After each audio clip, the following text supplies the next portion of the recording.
This 80-year-old man won $3 million in the lottery, and instead of, retiring, he decided to become a drug kingpin. And I feel like I keep saying this, but this is one of the wilder stories I've covered in a while. What a diabolical way to spend your lottery earnings. But I guess this guy just kind of had a LARP as the Godfather on his bucket list, and that he definitely did. So let's start with the most bizarre part of the story, which I already kind of mentioned, but John Eric Spivey, this dude was 80 years old when he started his empire. Most people don't even live that long, and this guy just decided to become a drug kingpin at the ripe age of 80. And his empire is what the judge later described as the largest counterfeit pill operation of its kind ever uncovered by the UK police. So hey, at least he became the greatest at something. But our story starts in 2010. So in 2010, John, he won 2.4 million pounds in the national lottery, which is about $3.3 million.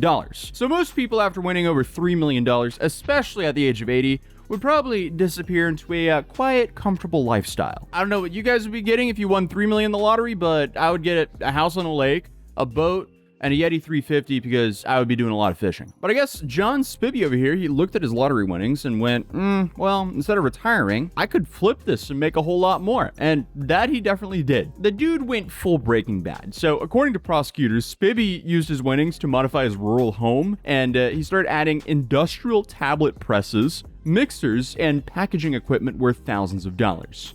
Okay then. And no, this was not to make supplements. This guy decided to start manufacturing counterfeit diazepam, aka Valium, on an industrial scale. We're talking about millions of pills, tens of thousands per hour, and all this was happening behind some frosted windows in what neighbors thought was just like a quiet elderly man's countryside property. And police later said the property looks so peaceful from the outside, which makes things even crazier when they found out that it could have been churning out up to 400 million pounds worth of illicit counterfeit pills. I mean, just look at this house. you wouldn't really think you would have a massive drug lab in there, but also that's probably the goal of it. This is like a fairy tale looking house, the kind of house that you would expect some gingerbread cookies being made, or like an awesome stew. Now I want a good beef stew. I love a good beef stew. But yeah, I would expect a mean beef stew being whipped up there, not 400 million pounds worth of pills. But this house is worth about 600,000 pounds, which was sitting comfortably on a quiet rural country lane. And there's even a garden and stable in the back of the house. So quite interesting. I don't think this guy was strapped for cash at all before he started this, but I guess he just really wanted to see how far he could take life. But real quick, it's probably a good time to talk about something that nobody talks about until it's way too late, because just in the last couple of weeks, there's been multiple massive data breaches and leaks, like the massive SoundCloud leak, the Nike data leak, the Panera Bread data leak. There's so many recently, and every time it's the same story. Millions of people's information just gets blasted out for anyone to grab on the internet. Names, addresses, phone numbers, everything just floating around for anyone to grab, which is horrible. And unfortunately, this makes it easy for people to steal people's information. And that's why I've been using today's sponsor, Incogni, because Incogni goes after data brokers, the companies whose entire business is scraping and selling your personal information, and they force them to delete it. And this isn't like a one and done thing either. They keep monitoring for you over and over again. So your information just doesn't quietly creep right back up on the same site. And I've been using Incogni for over a year and a half, and you can see the progress on the dashboard. Over 1,058 websites have taken my information off of it. And if I had to do those myself, that would be hundreds of hours. And they just added a new feature called custom removal. So if you find any information about yourself, your home address, or anything sensitive, you can flag it to their team and they'll actually take care of it for you. And that alone can help preventing stalking, fraud, or even worse before it even happens. So if you want to kick off the new year protected, you can go to incogni.com/Atozy and use code Atozy for 60% off. You can find that link right at the top of the description down below. And with data leaks becoming basically a yearly tradition, at this point, I'm genuinely glad that services like this exist. At the end of the day, criminals only really need one weak spot, and Incogni helps close that door. So again, you can go to incogni.com/Atozy and use code Atozy for 60% off. But without further ado, let's continue the video. But as it turns out, Spivey was not alone. He roped a nice crime group. And his son is the guy on the left here, and honestly, he kind of looks quite happy. I guess he just had some great last-minute father-son time. But what Spivey Sr. dragged these guys into was way more than just making the product. They also made fake companies, fake websites, rented shipping containers, industrial units, and so on and so on. This was or it seemed like, a large-scale criminal operation. And obviously, they dressed the whole thing up to look legitimate enough to move massive quantities of counterfeit pills. And apparently through all of this, Spivvy didn't even act like he was worried about raising any alarms. The dude apparently was not worried about consequences at all. Like, even in group chats, he joked around saying that Elon and Jeff better watch their backs because they were making so much money now. So, okay then. So, I mean, that's interesting. That I guess he thought that this could just be like, what was he thinking here? Was he planning on IPOing? Like, what?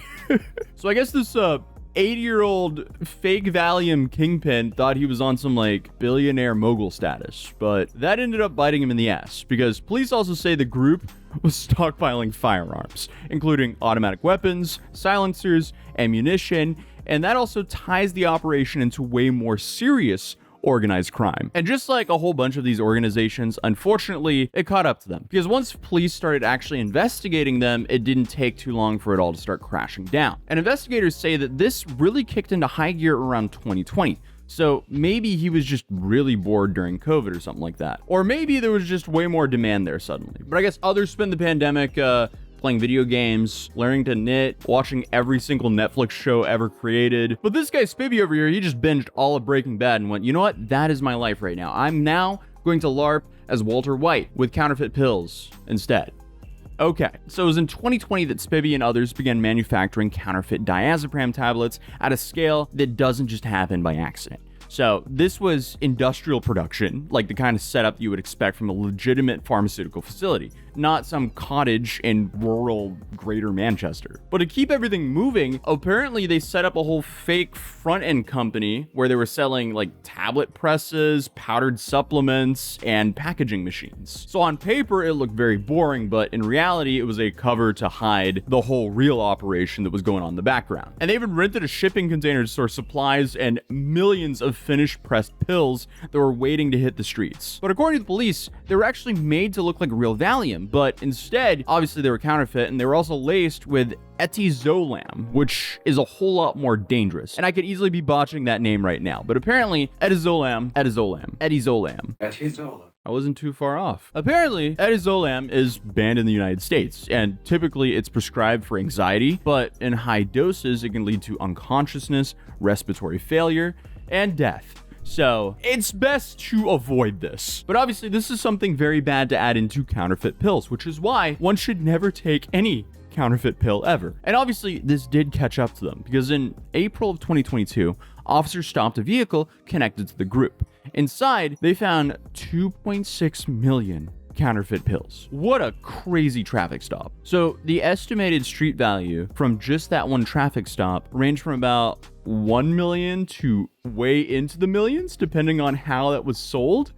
So that's some serious weight to have in one vehicle. So obviously, police were pretty shocked when they found this amount. This isn't some like side hustle type amount. No, this is like a full-scale criminal organization. So yeah, they went all in this case. So the following month, the police executed warrants on several locations, including Spivvy's property. And what they uncovered literally reads like an inventory list from a crime drama. Industrial pill presses, mixed equipment, raw chemicals, packaging materials, cash. And police later said the group had access to weapons, including automatic rifles, submachine guns, pistols, silencers, and large quantities of ammo. And if you know anything about how the UK is with gun regulation, you would know that's not the easiest thing to get there, and wow, that is extremely illegal. And of course, the numbers just kept getting bigger, because authorities estimated the total potential street value of the illicit pills that were produced by that operation could have reached the hundreds of millions of dollars, with some estimating that they made about $400 million in pressed pills. And the judge would later on go on to say that this was the largest production of drugs of this nature that has ever been uncovered by the police in the UK. So when the case went to court, the whole idea that this was all some like misunderstanding, obviously that didn't work, especially not when prosecutors pointed out this entire operation centered around Spivvy's own house that he had paid for and modified using his own lottery winnings. So by the time it hit the courthouse, the age defense was not working how the defense wanted it to work, apparently. But Spivvy denied knowing anything about the operation. He just claimed that he owned the house and he let them use his house. Okay. It was essentially like, I'm 80. I don't know what these damn kids are doing in my basement, except with a British accent. I don't know, love. I'm 80. I don't know what these young chaps are doing in my basement, innit? I feel like old people in the UK would definitely not use innit as a word. I'm trying to think of like how a British old man would react. Oh, I don't know. Oh, I don't know. Yeah, I'll just see myself out. But his lawyer even tried to shift the blame at one of the other guys who was not his son, saying, that guy, Callum, he was running the whole show. And at one point, the defense quoted Callum himself referring to Spivvy as the guy whose gaff we used as a millionaire. Gaff is such a funny word. I forgot they used gaff as like, oh, that's his spot over there. But they were basically insinuating that Spivvy had the money and the property, but he was just the landlord, not the guy running the show. But obviously, the prosecutors were not having it. They were like, Spivvy, this guy, not only was he the landlord, he owned the house and so on. No, he modified the house specifically for this operation. And the judge even pointed out how much of the operation revolved around Spivvy's own house. Because the judge, in quote, said the fact that the house looks so nice and it's in that ostensibly rural, quiet area helped work as the backbone for a massive counterfeit drug pipeline. So the judge did not side that Spivvy just didn't know anything about it and was just like a dumb landlord. And in quote said, despite your lottery win, you continue to live a life of crime beyond what normally would have been your retirement years. And the jury agreed. So Spivvy was then convicted on multiple counts: conspiracy to produce and supply Class C drugs, possession of firearms, possession of ammunition, and perverting the course of justice. And when sentencing came down, he got a pretty big number, essentially a life sentence, because he got 16 years and 6 months in prison at 80 years old. And obviously he wasn't the only one going down. His son, John Collins Spivvy, he was also sentenced to 9 years in prison. Lee Drury received 9 years and 9 months. And Callum Dorian, the guy the defense was trying to paint as the mastermind, he had already been sentenced in 2024 for 12 years. This whole situation is just so unnecessary though, because the guy was already retiring as a multi-millionaire because of the lottery in his senior years. And instead of doing so, he just became a kingpin. Okay. So now, instead of actually enjoying his winnings, he'll now be sitting in a prison cell. So, I guess you just played yourself. But maybe these years of being a criminal gave him the action he wanted in his life. Who knows? But hey, if you're new here, feel free to subscribe, drop a like if you enjoyed this video. I am currently on vacation, actually. Well, actually, I'm still recording videos, but technically, I'm actually on vacation. But this is kind of like vacation for me. So, thank you for bearing with my temporary setup for the next couple of days. But either way, I'll see you guys in the next video. Peace.